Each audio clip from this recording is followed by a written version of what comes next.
You wanna guess the color of my underwear? You wanna know what Hello, my darlings. Welcome back to Front Row, the confidential edition. I'm your lovely hostess, Audrey Charlies. And this is the Men's Fashion Week recap. Nobody asked for politely. Yes. Milan and Paris Spring-Summer 27, reviewed at 40 degrees in the shade. And I mean that literally, because that's the heat this show was staging. Designers pushed the runways to 9 in the morning, so the front row wouldn't melt into the seating. Very, very chic. Here is your headline before we even start. Milan threw a party for menswear and forgot to invite the Italians. Gucci skipped. Fendi skipped. Zegna packed its bag and show in Los Angeles. I know. So, who rescued Milan? Well, the Americans. Hold that thought. I know. And I tell you right now where this whole thing is going because of the pant line is too good to sit on. The best dressed men of the entire summer weren't on a runway at all. They were getting off a plane. We will get there in a moment. First, let's survey the damage. Milan, Paris, and then the segment. You are really, really here for it. So sit down and let's go. Let's start with the crime scene. I know. Milan's big menswear story this season is that the Italians barely showed up to their own party. Gucci was a no-show. Fendi a no-show. Zegna didn't just skip. It packed up and staged its show in Los Angeles.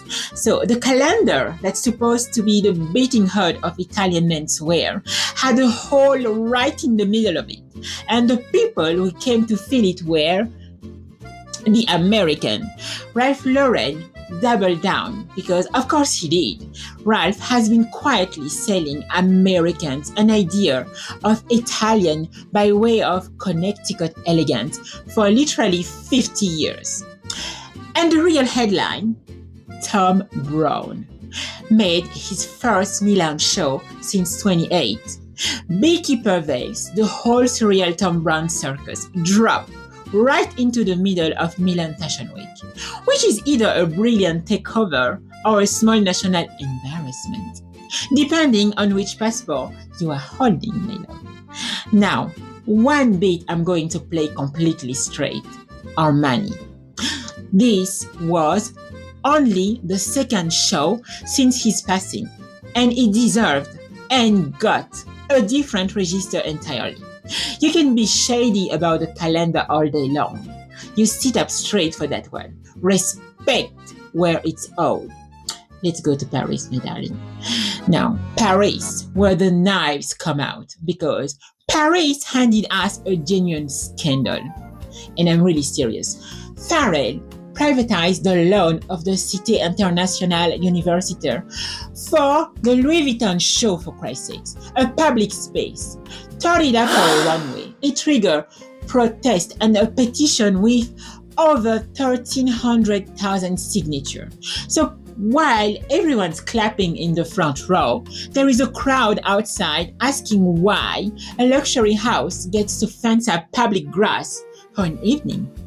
That's not a fashion review. That's a city council meeting. And honestly, it's the most interesting thing that happened the whole week. And then there is the spectacle. Well, buckle up. Dior handed out disco ball invitation and served strawberries in individual Dior boxes. Meanwhile, shows were getting bumped to 9 in the morning to dodge the 40-degree heat. So, picture this.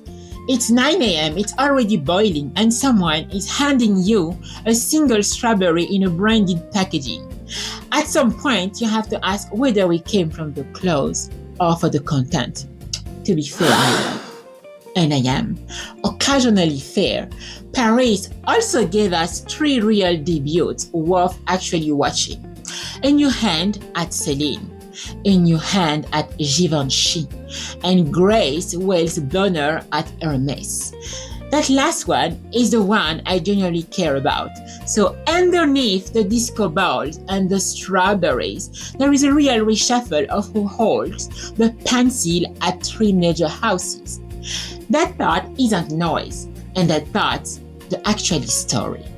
We just had to dig it out from under the party tables. So that's the runway. Milan, ghosted by its own designers. Paris, too busy throwing a party to hang the clothes properly, which is exactly why the best dressed men of the entire summer weren't on the runway at all. They were getting off a plane. Let me show you what I mean.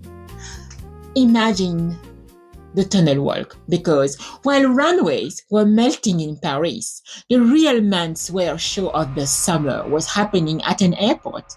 The World Cup turned the arrivals tunnel into a runway. They borrowed from the NBA, that kind of tunnel walk, where the outfit is the content. And the federation took notes. So this team didn't pack kits. No, they didn't. They packed wardrobes. Let's call the roll. Spain worked out in Loewe. Quite luxury. We've already won. Uruguay went full Ecoflex in Gabriela Hearst, biodegradable Uruguayan merino, because nothing says national pride like a compostable suit. Japan in Dunhill, sharp, predictable, no notes. Panama in Boss. Canada split the difference. Samuelson tailoring with a little Drake's NOCTA on top, because of course Canada brought Drake to a gunfight. And France kept the Maison Smalto tailoring tradition and threw a Nike times Jacquemus kit over the top of it, which is either a genius or a committee that couldn't agree. More like it. You decide. But the moment nobody saw coming, DR, the Republic Democratic of Congo, deplaning in Houston in full tailor suit with leopard sashes, designed by Alvin Jr. Mack. And the internet lost its entire mind. No federation mega deal, no quiet luxury house, just identity won out loud. And it ate every single one of them alive. And here is the thing. I actually want you to clock, because it's the whole game. Federation aren't selling shirts anymore. They are selling a whole wardrobes. These aren't fashion partnerships out of love. They are marketplace. A leopard sash goes viral, and suddenly a designer has a brand new continent of customers. It's not a tunnel walk, it's an ad break with a flight number. So who's winning, literally? Best dress to me, I have to give it to the Congo, the Democratic Republic of Congo. And it isn't even close, because they were the only one wearing a story instead of a contract. Worst dress? I'm going to be brave and say France. The Maison Smalto tailoring was beautiful, right up until somebody threw a Nike times Jacquemus kit over the top and turned the national team into a sponsor post. Désolé, mes amis, that's love. That's why I'm honest. Swap France for another team here if you rather not drag the home crowd. The runner-up of the fight. No, never mind. Anyway, that's the special men's spring-summer 27. The Italian ghosted, the American crashed. Paris threw a party and forgot the clothes. And the best dressed men of the summer were a football team in leopard sashes. I'm Audrey Charlie's Jacquet, and this has been Front Row, the confidential edition. If this made you laugh or made you mad, that's the show working. So send it to one person who has opinions about menswear. I'll see you all for season 3, right after New York. Until then, my love, stay in front row, and I will see you very soon. Bye! You wanna guess the color of my underwear? You wanna know what I got going on?